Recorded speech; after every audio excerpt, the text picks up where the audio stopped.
Argue with nature if you want, but it's not a winning strategy. Everybody loves knees. You don't throw because you got a sick bicep. It doesn't take energy to do that. That is like a spring, basically, and it absorbs and then pushes back out. Our whole body is just a giant spring. Once it gets the momentum going, it's just absorbing and relaunching off of that connective tissue, which is super cool. The structures cannot be maintained solely through weightlifting. That is not the main function they have evolved to do. Jumping, skipping, and bounding, pattern stability, movement literacy, and proprioception are all properties of how the fascial system works in relation to the musculoskeletal system, nervous system, and our tendons and ligaments. And I say, yeah, baby.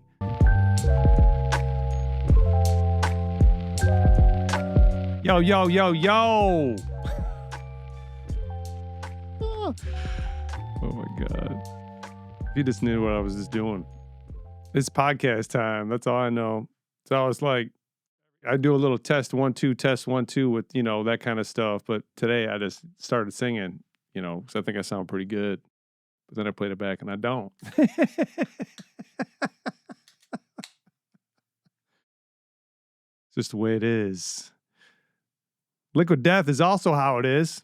Listen to those bubbles. Oh, Jesus. Spell it. Oh, that's good. Showtime. Here we go, y'all. Episode 44. For the score, the Fascial System Part 3. The Fascial System Part 3. We doing it. I better get... Oh, you know what? I totally forgot the book. Pause into action.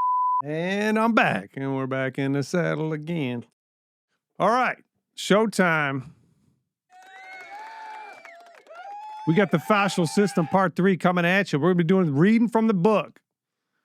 That's, I like it. I think I mentioned this a long time ago, but one of the ways I would, I ran one of the programs at Lifetime, Nutrition Team Lead. I was NTL, big title, Nutrition Team Lead. And one of the way that I educated the staff was I would find an article somewhere, I'd print it off, I'd read it, and I'd go back and read it again and kind of highlight the stuff and how I wanted to talk about it, and then I'd present it to the group. Oh, man, I gotta get off these carbonated ones. They put CO2.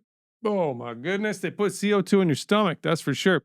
And anyway, so it was really good because one, I got to educate the staff, which helped them communicate about supplements to their clients.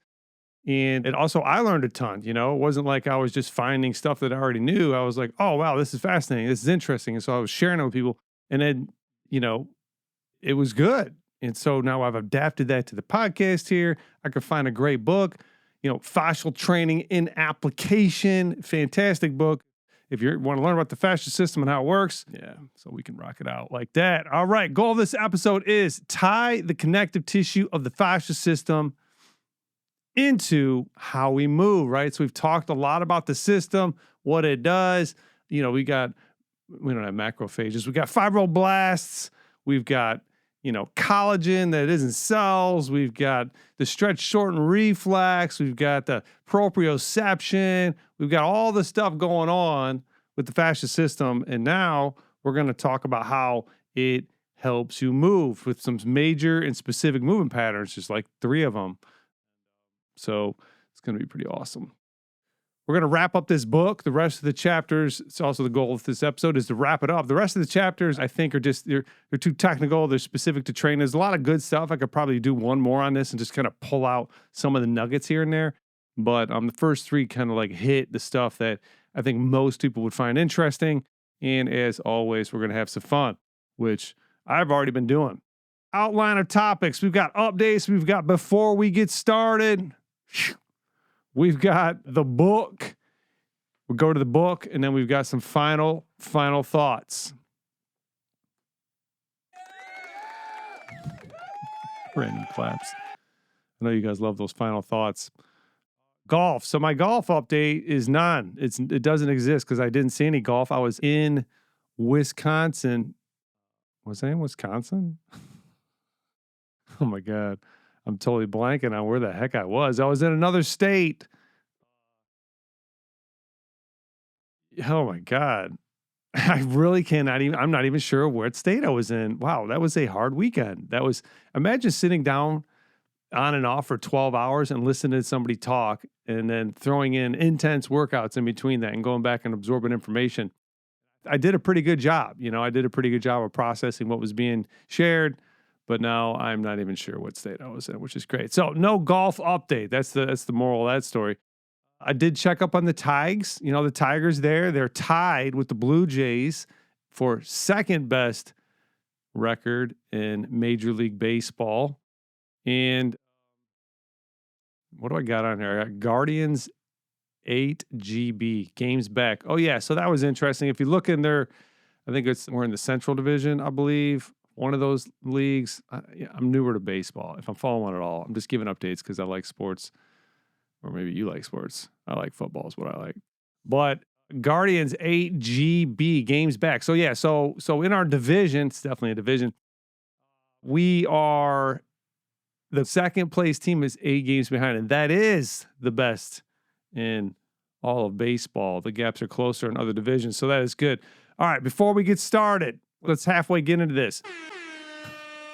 Before we get started, the book, Fascial Training in Application, Applying the New Science of Speed, Power, and Injury Prevention. That is the book we're into. We're going to be reading from Chapter 3, The Human Biomachine, a Quick Start Guide. This is going to break down the major movement patterns of the body. It's going to get into a little bit of detail on those and where they came from. I won't divulge too much because I'm just going to let the book speak for itself. But if you turn on another podcast about fascia, you are interested. So you're going to like this book. The rest of the book is on exercise application. I've already said this. So bam, maybe I don't need to write down before we get started sometimes. I already know what's going to be going on. Little hit of the liquid death.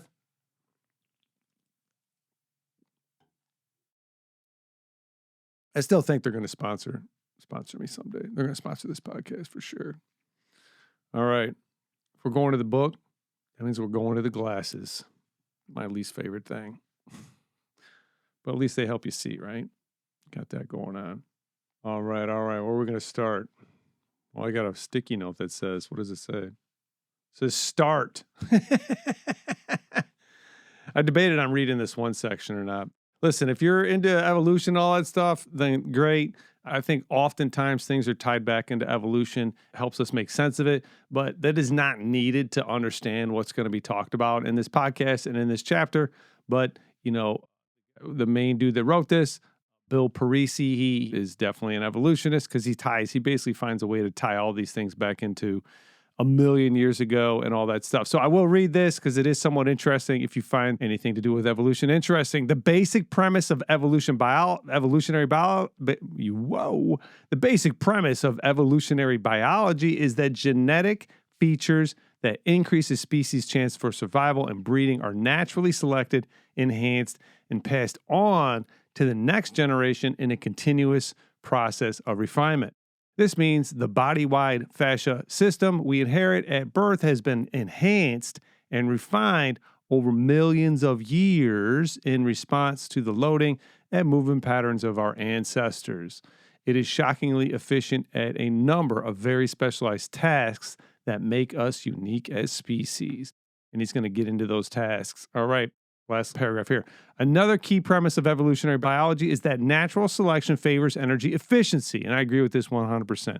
The most important thing to your organism is energy. And if there's not enough coming in, you're going to know it. If there's too much coming in, you're going to know it, right? Energy is king. And so that would have also been refined over the millennia, actually, because that's part of day one, if you know what I'm saying. Another key premise of evolutionary biology is that natural selection favors energy efficiency. The less energy you spend living, the higher your chances for survival. Unfortunately, modern society, and I don't like the, all right, I'm just going to read it and I'll comment. Unfortunately, modern society has advanced at such a rapid pace that we seldom load our muscles, fascia tissues, and joints in the ways they have adapted to function over the past few million years. Along with that evolutionary shift, we have also seen a drastic rise in degenerative disease, chronic pain, obesity, and depression. All true. I just want to say, unfortunately, modern society has advanced. I mean, I get where he's coming from because it's got its downsides, but there's a lot of upside. And if the downside is, well, we just need to be proactive in our movement, well, I'll take the bad with the good and mitigate the bad by just being active, right? So I get what he's saying, but let's not put a negative spin on it. Society advancing is a net positive. Nobody's going back 500 years and saying that's when they want to live. I promise you that. All right, here we go. All right, so there's going to be some long sections. They're not too technical because it's more anatomy. And I think generally speaking, people have a much broader, the general population has a broader understanding of anatomy than they do of fibroblasts and things like that, cells and, cross-sectional fibers of the transverse abdominis, that kind of stuff. All right. Humans are hysterically, sorry, a little bit excited. Humans are hysterically slow sprinters compared to most quadruped mammals, but we are unrivaled when it comes to long-distance running over rough terrain. If you have a dog, you're well aware it can easily out-sprint you for short distances, especially if there is a ball involved. But take your pooch out for a hot all-day trail run, and you'll eventually be the one waiting. Likewise, humans are the consistent winners of the 50-mile man against horse ultra marathon held annually in the high desert mountains outside Prescott, Arizona, routinely beating their four-legged equine competitors by more than an hour. Well, that's interesting, isn't it? Apparently there's people out there racing against horses for 50 miles. I don't know what possessed anybody to do that, but people are doing it, and I guess they win. Fossil records indicate a relatively rapid emergence of fascia-related features that optimize our ability to run.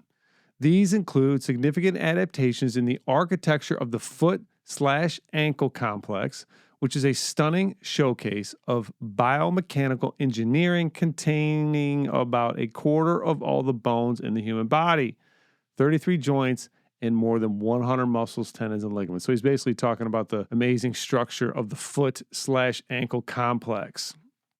So he's going to go into it a little bit. One of the foot's most prominent structures is the plantar fascia.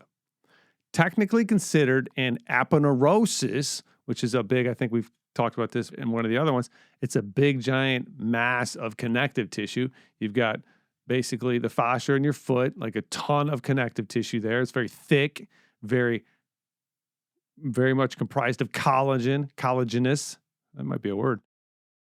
You got another one that's in your back. I think those are the two main two. Your low back is basically an aponeurosis, and he's making this comparison to the fascia of your foot. All right. Consider an aponeurosis. The plantar fascia runs from the heel bone, calcaneus, to the base of the toes and is one of the thickest fascial structures in the body. It helps support the arch of the foot and helps form the structurally critical longitudinal arch. In addition to supporting the foot and helping the body maintain balance by stretching and contracting as you walk, jump, run, the longitudinal arch serves as an upside-down leaf spring that absorbs ground reaction force and channels it up the kinetic chain into our Achilles tendon, the body's thickest tendon. These inline elastic structures combine to enable the catapult effect, which allows us to turn gravity and ground reaction force into a source of metabolically free propulsion. There's more chapters in a second. But if you got, if you took your hand and you pointed it down and then you put a curve to it, that's basically the arch, So that is like a spring, basically, and it absorbs and then pushes back out, and you're able to it's going to talk about this in a little bit. You're able to store kinetic energy in those tissues metabolically free, right? It doesn't take energy to do that. It just gets stiff and then it springs back out. And that's how the foot's supposed to work. So you got people that they're flat-footed, right? And nobody's born flat-footed. Just going to go out on a limb and say that. That is the way the foot got shaped over the years from lack of use, and it just didn't get developed properly. Good news is you can actually improve that. It probably won't be as good as it could have been if you were running barefoot since you were one, but it can get better. So if you are flat-footed, maybe some arch support's a good idea, but working on your foot strength and that plantar fascia, Now, plantar fasciitis would be the condition of inflammation in the fascia. Your plantar fascia and getting that more active and springy and rebuilding and developing collagen in there and getting it stiffer and more functional would benefit you and how you move. And how do you do that?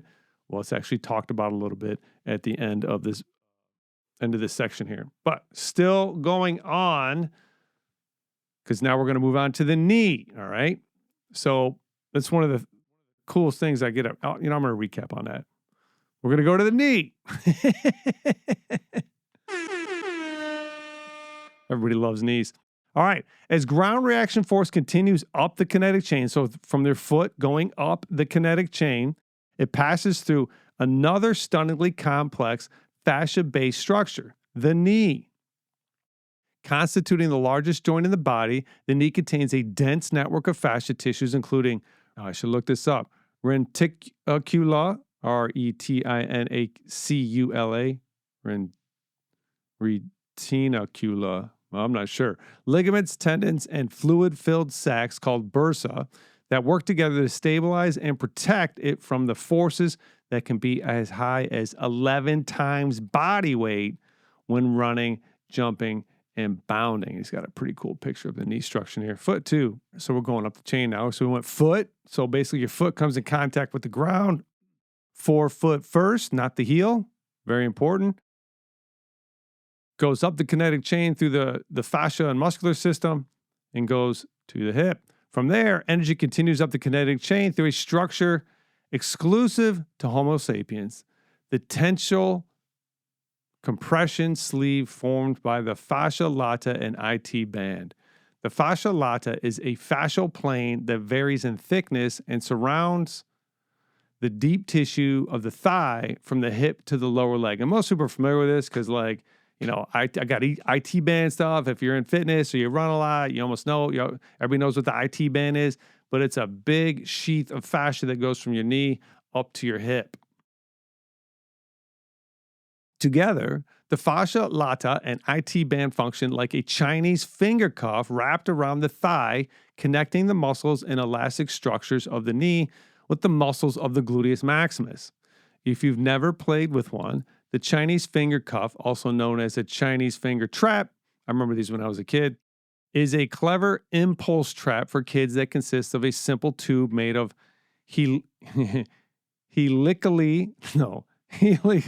man, why is it got to use these words, man? Helically. I guess that's helically. I don't know what. Wound fibers. Fibers wound in a circle. When you insert an index finger in each end of the tube and pull them apart, the tube constricts like a compression sock around both fingers, and it basically locks your fingers in there. I'm sure if you're over 40, you've probably played with these. The more you pull on it, the more the tube shrinks in diameter, and the more it tightens around both fingers. Pro tip, if you get your, this guy's, he's got like this kind of corny twist he puts on things. I'll cut some of them out, but he likes it. Pro tip, if you get stuck in one, the obvious solution is to relax, which is also a good metaphor for life. That's very true, though. Very true. The fascia lata and IT band work together in a similar way by serving as a suspension and compression sleeve that surrounds and tightens the thigh muscles to protect the knee and maximize force transfer. Oh, interesting. Research indicates that the gluteus maximus primarily serves as a stabilizing muscle that stiffens the structure of the fascia lata and IT band as it contracts, increasing lateral stability for the knee and ankle joints. In addition to providing lateral stability to the hip and the knee structures, the IT band serves as a tendon for the gluteus maximus, creating a powerful kinetic energy spring when it's loaded with ground reaction force. In fact, studies conducted at Harvard by Carolyn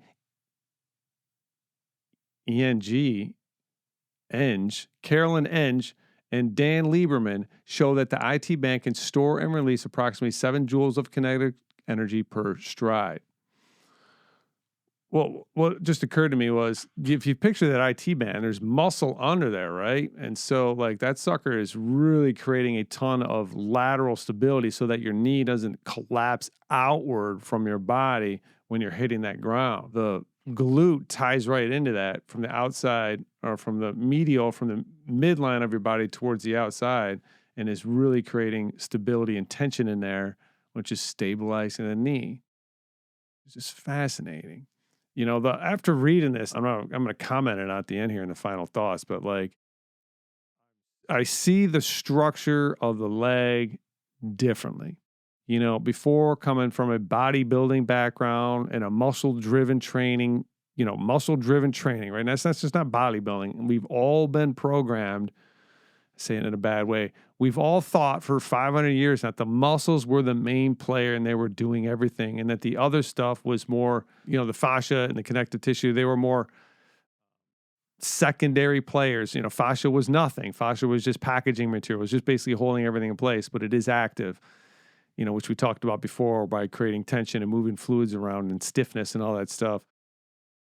But now when I look at these, especially these pictures in here, like I don't see the muscles as much as I see, all the energy is going to go up through this connective tissue, right? It's going to go from the bottom of your foot, which is a big aponeurosis. It's a big, thick sheath of fascia, of, collagen. It's thick. It's going to absorb load. That load is going to pass through the heel, up the Achilles tendon. It's going to go into the knee, which is another massive structure of stiff and fibrosis collagen fibers. And that energy is going to transfer through the IT band and up into the hip. And like those are what are taking the load. Those structures are what are absorbing the kinetic energy and then using it to propel you forward. It's not that the muscles are always contracting and pulling and flexing. It's not how it works. And it's completely changed my view of like leg function, and makes sense why when you see big bodybuilders that haven't ran in 10 years, guys like me try and run, we just don't move right.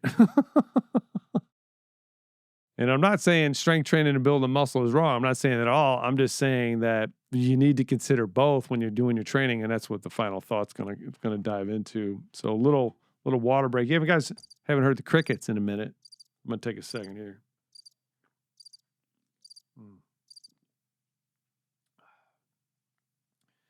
Something about a skull made out of water that looks like it's flying through the air. It's just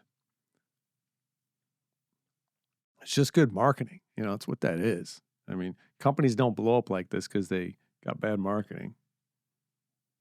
Liquid death. They call it mountain water too, right? Like it's not spring water, spring fed. It's mountain. All right, enough of my shenanigans. All right, so that talked about the structures of the leg, okay? Now we're going to go into we're going to start with a fun fact on throwing because, well, let's read the fun fact. Fun fact. The internal rotation of a professional baseball pitcher's humerus during an overhand throw, the humerus is the upper arm bone from the shoulder to the elbow. That's why you say, I hit my funny bone. That's how you remember humerus. Which exceeds 9,000 degrees of rotation per second, is the fastest motion the human body can produce. Researchers using 3D, kinematic, and kinetic data from 20 elite throwers showed that the average rotational power at the shoulder during overhand throwing is between 3 times and 7 times greater than the maximum isotonic capacity of the muscles involved. Roach Lieberman, 2012. This indicates that shoulder muscles alone are incapable of powering the wicked fast internal rotation of high-speed throwing. Other studies indicate that much of this power is generated during the whip leg arm cocking phase, where inertia stretches the tendons and muscles around the shoulder and causes them to momentarily store a surge of kinetic/elastic energy. When this energy is released during the subsequent forward whipping motion, it powers the rapid internal rotation of the humerus as the biceps deactivates, and the elbow extends, sending the projectile flying.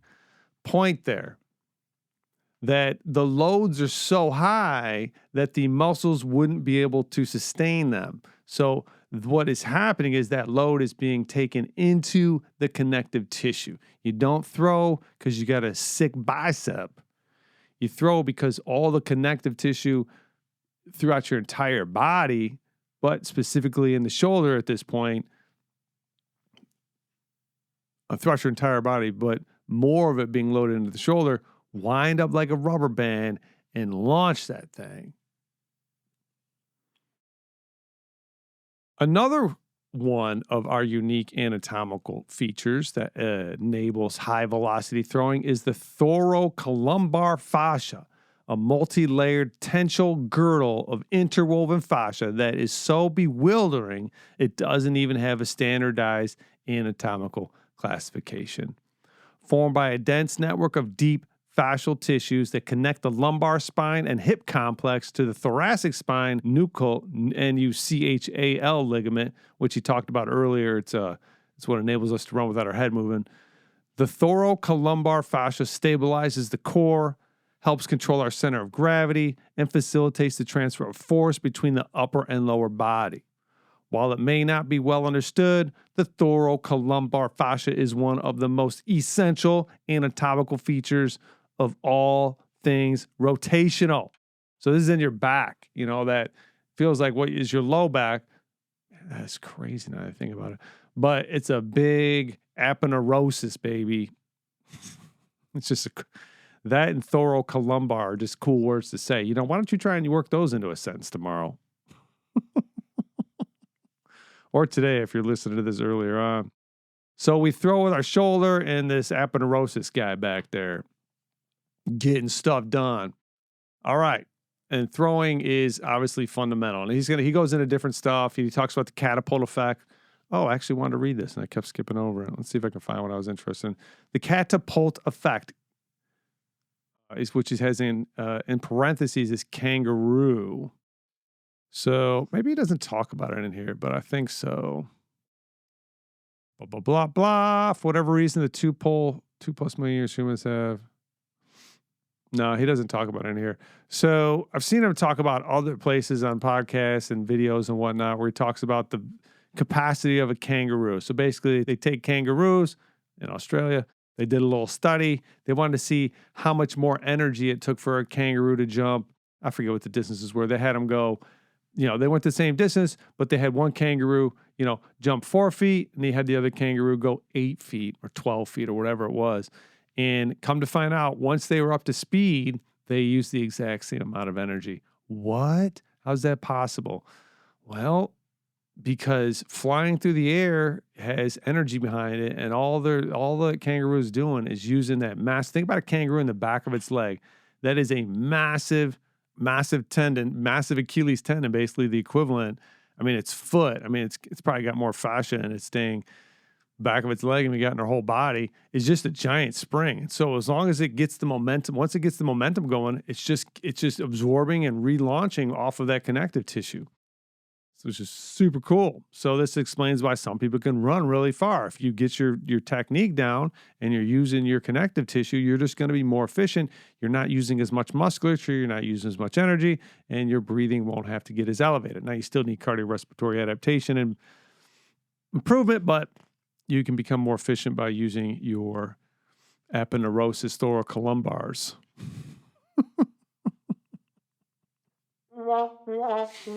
Yeah, not those.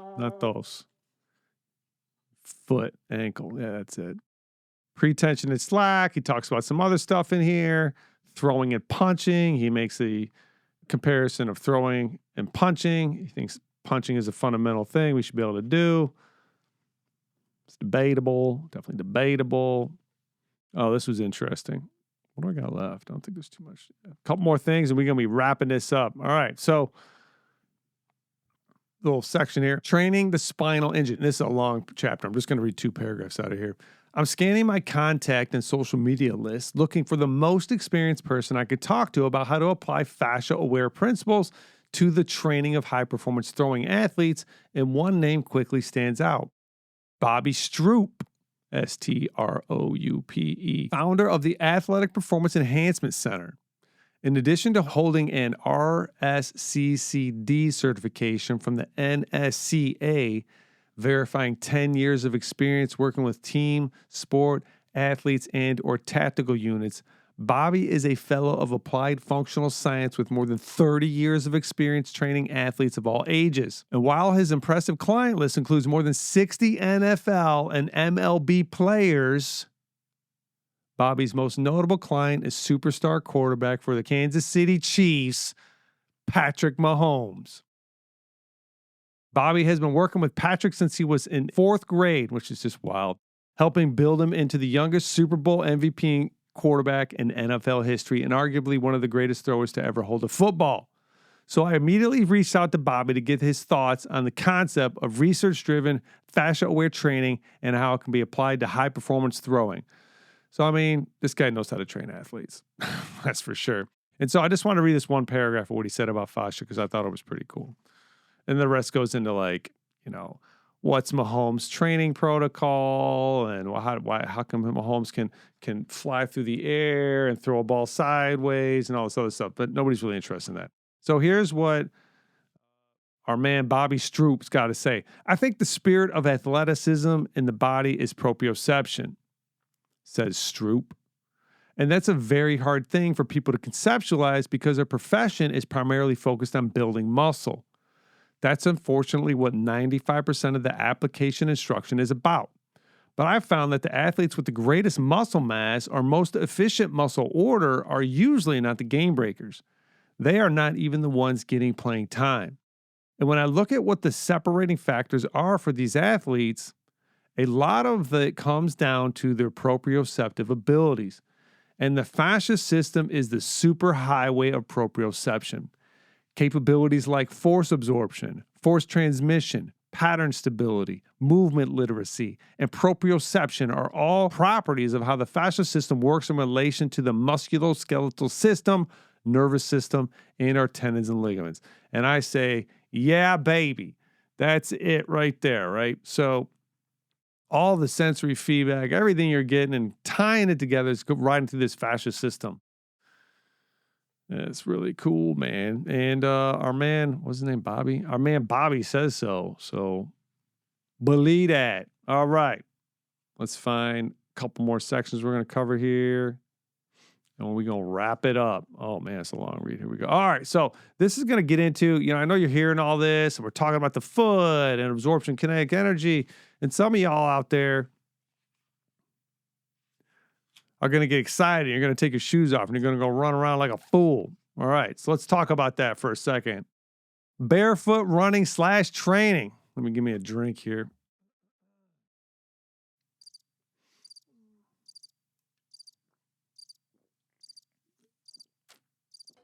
Oh, man. It's good to be alive. You know what I mean?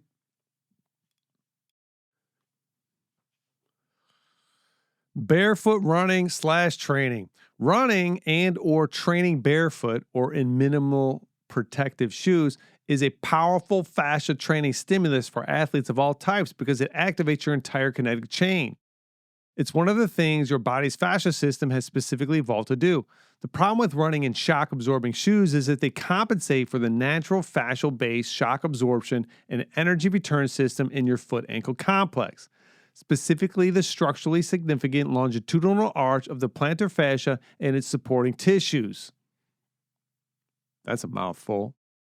Running shoes with cushy soles alter your gait pattern so that you land heel first, heel striking, which increases impact load on the knee. Since bipedal movement comes from a chain reaction that starts at your feet, altering your gait pattern also changes how ground reaction force is distributed to your knees, hips, and spine. Duh. Since the first thing coming in contact with the ground is your foot, that's when the energy transfer begins, right? And the shoe is going to interfere with what would normally happen because 100 years ago, you couldn't run and stick your foot out in front of you and hit the heel first. You could, but it don't feel good. Try doing that barefoot. You're not going to do it. So the shoes have changed how we run, which changed the way the energy is transferred to the knee. And the tissues aren't built to handle loads like that. Okay, back to the book. I'll read that previous sentence again. Since bipedal movement comes from a chain reaction that starts at your feet, altering your gait pattern also changes how ground reaction forces is distributed to your knees, hips, and spine. In short, those expensive squishy kicks you ordered from that exclusive website are actually designed to disrupt 2 million years of biological engineering. Argue with nature if you want, but it's not a winning strategy. While the modern running shoe is only a few decades old, our fascial suspension system has adapted to support the loading demands of running barefoot or in simple shoes for as long as our feet have been hitting the ground. When you run barefoot or in minimalist shoes, your body will instinctively make initial ground contact with the front or middle of your foot, forefoot strike. Most distance runners usually land on the ball or middle of the foot, somewhere between the fourth and fifth metatarsal, roll onto the big toe, and then transition back to the heel, distributing ground reaction forces across the elastic lever system of the entire foot before transferring up the kinetic chain through the Achilles. Research shows that this natural foot strike pattern reduces stress on the knees, ankles, and hips and lowers the risk of common injuries to the plantar fascia, shin, and IT band. Lieberman, Brahm, 2012. And I go on. And so does he. Ultrasound and kinetic data also reveal that cross-sectional strength and stiffness are considerably higher in the feet of individuals who regularly walk and or run barefoot or in minimal shoes as compared to individuals who wear cushioned shoes. Additional research conducted by Lieberman and colleagues measuring the energy expenditure of athletes running on a treadmill while wearing a respirator also showed that barefoot runners use 5% less energy than runners wearing cushioned shoes, even after factoring in the weight of the shoes, arguably because they get more metabolically free elastic energy from the kangaroo effect. Now, last little paragraph on this, because it is important. To be clear, we are not saying that forefoot running in minimal shoes is good and that heel strike running in modern shoes is bad. There are profits and losses in both. Although I don't know what they are. And while data shows that forefoot runners are less prone to many of the injuries commonly suffered by heel strikers, the same study found that mid and forefoot strikers were more likely to injure their ankle or Achilles tendon when they transitioned to barefoot minimal running too quickly because their ligaments, tendons, and myofascial tissues weren't prepared for the loading pattern. The take-home point is that unless you grew up running around barefoot on dirt roads or playing soccer at the local park in minimal shoes, you should transition to running barefoot or in minimalist footwear slowly. Remember, listen, it takes 6 to 12 months to rebuild your connective tissue, okay? So that means the adaptations are going to be slow. You have to do it a little bit at a time. A good strategy is to start with micro doses of barefoot running and or walking a few times a week based on training history and experience, and gradually ramp up as your tissues become more conditioned. Also, from a fascia-aware training perspective, there's a tremendous amount of value in doing anything barefoot. Wearing minimal zero shoes when you do resistance training can be beneficial because it helps strengthen and stabilize your feet. Barefoot exercising has also been shown to improve proprioception and balance. And this says I am done. Boom. I thought I had a little bit more to go. This is weird. I've put these marks in here. What does this say? What does this say? The training value in this is that when lines of force are loaded. Oh, yeah. It goes on to talk about things I've highlighted personally for me. The body is designed to spread force across the system. It goes into more like a little bit of training modalities, some other things like that. Oh, I think I went to another chapter. Oh, that's what I did. Yeah, so that's a wrap, guys. Makes you jump, makes you run. Makes fitness fun. Oh, man. Oh, hit her at the end. All right, let's wrap this up with some final thoughts. I love that sound. Get you hype. What do we got here? Here we go. I got some final thoughts. It's a little bit longer. I was trying to write something short and then I just kept blurbed and then ended up being fairly long. So here we go. I see the leg differently now. It's not about the muscle. Since that's what I knew and was trained on, that's what stood out to me as important. Since I see and understand fascia to a better degree, it's not written very well, I now view the foot, knee, and hip as elastic structures designed to capture load and momentum as energy and use that to propel us, just like springs. And I said that earlier. The structures cannot be maintained solely through weightlifting. That is not the main function they have evolved to do. Jumping, skipping, and bounding are the stimuli needed to develop and maintain these capacities in the tissue structures to do so. Incorporating both types of movement into our exercise programs is key to keeping our bodies functioning well throughout our lives. Strength training and doing bouncing, jumping, running, elastic type training, kinetic type training. This new understanding of movement begins to explain why many people develop joint problems in these areas, sometimes leading to surgery. I believe we can drastically reduce the need for orthopedic procedures and joint pain in general by incorporating these movement patterns into our training. I do. I believe that. Yeah. I was saying this in the last fascia video, been watching this for 8 years now, and it's like, man, why we're doing everything right. I did everything right. Why do I have knee pain? Why do I have pain in my right ankle? Left knee pain, right ankle pain. Why does my low back get tight? Why is all this going on? And I'm not saying it's because I trained with heavy weights. I'm not saying that. It's because I trained with heavy weights and I didn't get into the normal movement patterns that are the patterns that were built to do. There's only one place you move the way you do at the gym, and that's the gym. And it's great. You can build your strength up there. You can build up your cardiorespiratory capacity there. But we need to have a more diverse range of movement patterns if we're going to take care of our joints, if we're going to take care of our connective tissue. Because lifting weights doesn't train them the same way. That is slow movement. It is not, you're not storing and using kinetic energy when you are just lifting weights, okay? We need to do these other things as well. Start slowly with small doses and build from there if you're going to start taking your shoes off and having some fun. All right, that's it, guys. Next episode is unknown. It's unknown. I got a couple guests coming on, but I don't have them booked.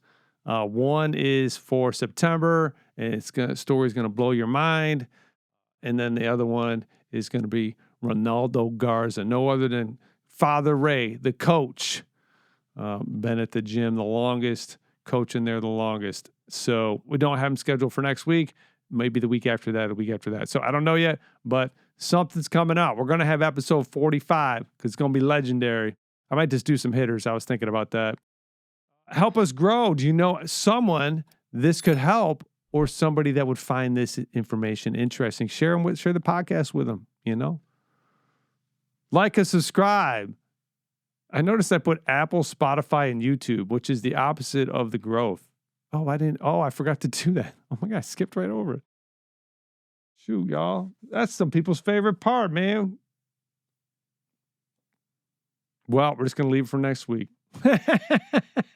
Submit questions to Dennis@DennisFenrich.com. All right, guys, we'll see you real soon. Have a great week and get some fitness. All right, bye.